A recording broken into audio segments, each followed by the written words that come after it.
ஒவ்வொரு ஆண்டும் டிசம்பர் மாதம் கடைசி வாரம் குரல் வாரமாக கடைபிடிக்கப்படும் என்று முதலமைச்சர் மு க ஸ்டாலின் அறிவித்துள்ளார்.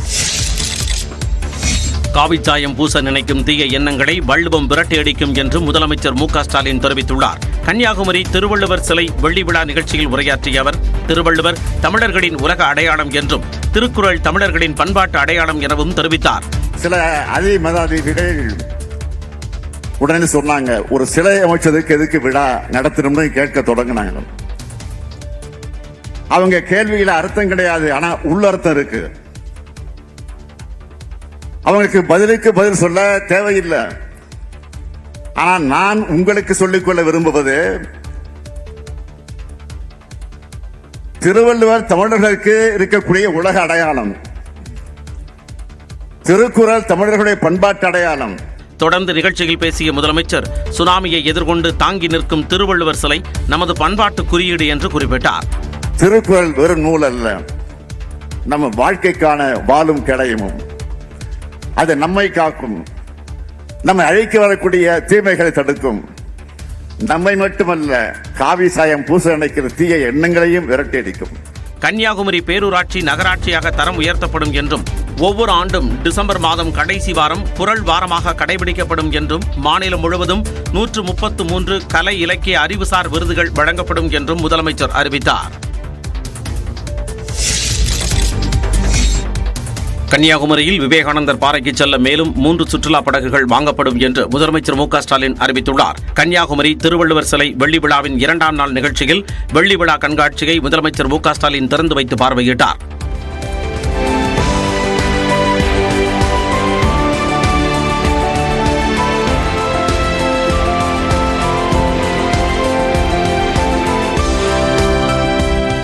புகைப்பட கண்காட்சியில் வைக்கப்பட்டுள்ள திருவள்ளுவர் சிலைக்கு மலர் தூவி மரியாதை செலுத்தினார்.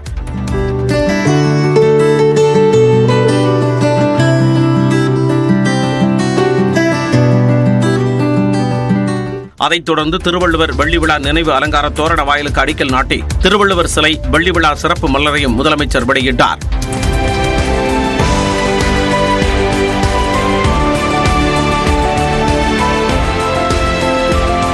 பின்னர் சுமார் 4 கோடி ரூபாய் மதிப்பில் முடிவுற்ற பல்வேறு திட்டப்பணிகளை முதலமைச்சர் மு க ஸ்டாலின் தொடங்கி வைத்தார். அங்குள்ள சாலைக்கு ஐயன் திருவள்ளுவர் சாலை எனவும் பெயர் சூட்டினார். ஆங்கில புத்தாண்டு முதல் நாளில் காரைக்குடி அருகே உள்ள பிள்ளையார்பட்டி கற்பக விநாயகர் கோயிலில் சிறப்பு வழிபாடு நடைபெறுகிறது. பக்தர்கள் நீண்ட வரிசையில் காத்திருக்கின்றனர். விவரங்களை செய்தியாளர் முத்துராமலிங்கத்திடம் கேட்கலாம். முத்துராமலிங்கம், புத்தாண்டு நல்வாழ்த்துக்கள். அங்கு இருக்கும் நிலவரம். சிவகங்கை மாவட்டம் காரைக்குடி அருகே உள்ள பிள்ளையார்பட்டியில் உலக பிரசித்தி பெற்ற கற்பக விநாயகர் கோயில் உள்ளது. இந்த கோயிலில் இன்றைய தினம் ஆங்கிலம் புத்தாண்டு தினத்தை முன்னிட்டு அதிகாலை 4:15 மணிக்கு நடை திறக்கப்பட்டது. மூலவர் கற்பக விநாயகர் தங்கக்கவச அலங்காரத்தில் பக்தர்களுக்கு காட்சி தரும் நிலையில் தமிழர்களின் முதல் கடவுளாக போற்றப்படுகின்ற விநாயகப் பெருமானை தரிசிக்க தமிழகம் முழுவதும் மட்டுமன்றி வெளிநாடு மற்றும் வெளிமாநிலங்களிலிருந்தும் ஏராளமான பக்தர்கள் வருகிறது. நீண்ட வரிசைகள் அதிகாலை முதலிருந்து, அதாவது காலையில் ஒரு 3 மணிக்கு எல்லாரும் வந்துட்டாங்க. கோயில் வாசலில் காத்திருந்து நீண்ட வரிசையில் நின்று தற்போது தங்க கவசத்தில் காட்சி தருகின்ற கற்பக விநாயகரை பக்தர்கள் தரிசித்து வருகின்றனர். பக்தர்களுக்கு அடிப்படை வசதி கோயில் நிர்வாகம் சார்பில் சிறப்பான ஏற்பாடுகள் செய்யப்பட்டுள்ளது. காவல்துறை சார்பில் 30க்கும் மேற்பட்ட இடங்களில் சிசிடிவி கேமராக்கள் பொருத்தப்பட்டு கண்காணிக்கப்பட்டு வருகின்றனர். ஆங்கில புத்தாண்டு தினத்தை முன்னிட்டு பிள்ளையார்பட்டியில் மட்டும் ஒரு 250க்கும் மேற்பட்ட போலீசார் பாதுகாப்பு பணியை மேற்கொண்டுள்ளனர். அரசு போக்குவரத்து கழகம் சார்பில் பிள்ளையார்பட்டிக்கு சிறப்பு பேருந்துகளும் வசதிகளும் இயக்கப்பட்டு வருகிறது. விவரங்களை வழங்கியமைக்கு நன்றி முத்துராமலிங்கம்.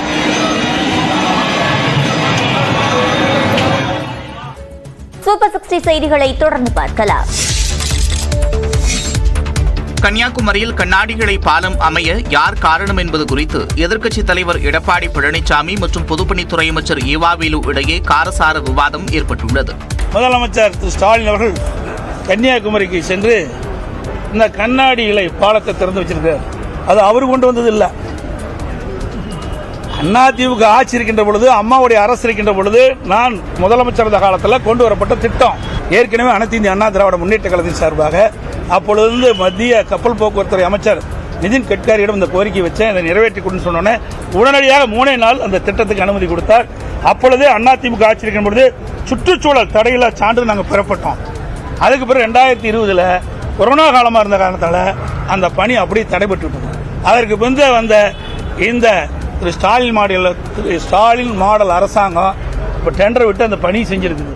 அவருக்கு அதிகாரிகள் எழுதி கொடுத்த முன்னாள் அதிகாரி சொல்லிருக்கிற சில தவறான செய்தி வச்சு அவர் சொல்றாரு.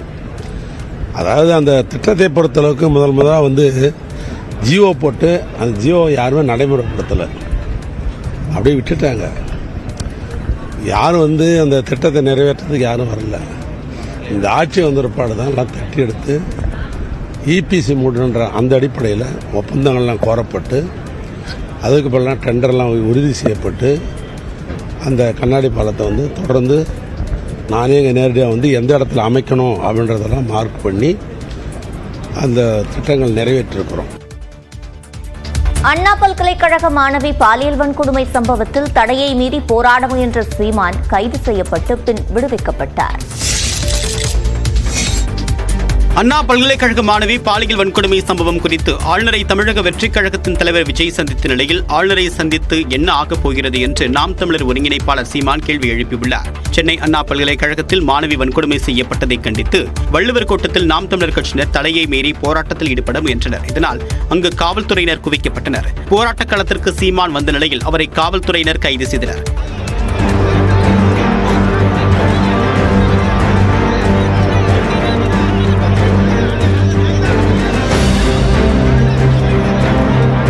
அதைத் தொடர்ந்து நாம் தமிழர் கட்சியினர் அனைவரும் சென்னை சென்ட்ரல் அருகே உள்ள கண்ணப்பர் திடலில் உள்ள சமூக நலக்கூடத்தில் தங்க வைக்கப்பட்டனர்.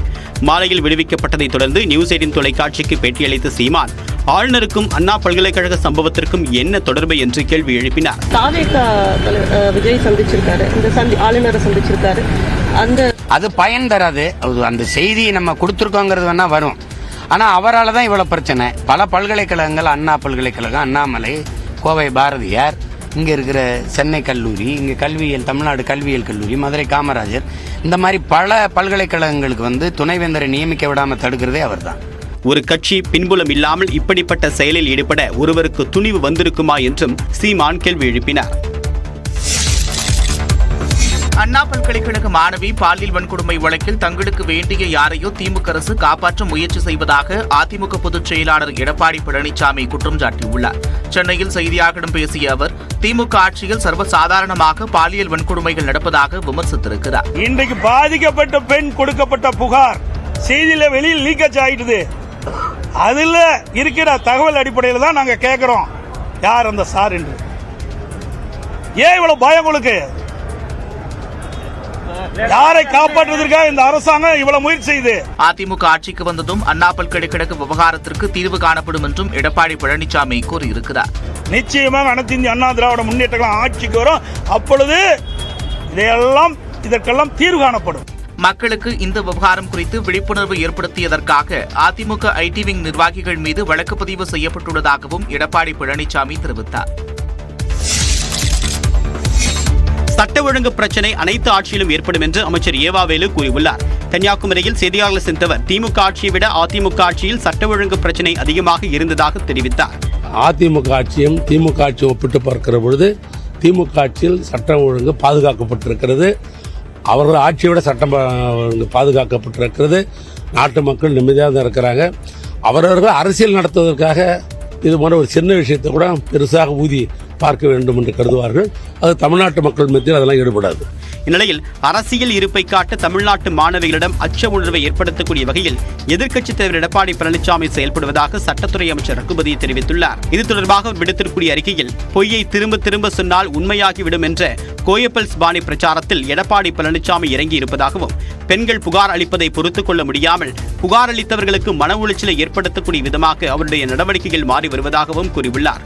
ஊடகங்களில் செய்தியாக்குவதை ஒரு அஜெண்டாவாக எடப்பாடி பழனிசாமி வைத்திருப்பதாகவும், அவருடைய நடவடிக்கைகள் பிறரை துன்புறுத்தி மகிழ்ச்சி காணக்கூடிய சாடிஸ்ட் மனநிலையை காட்டுவதாகவும் விமர்சித்துள்ளார்.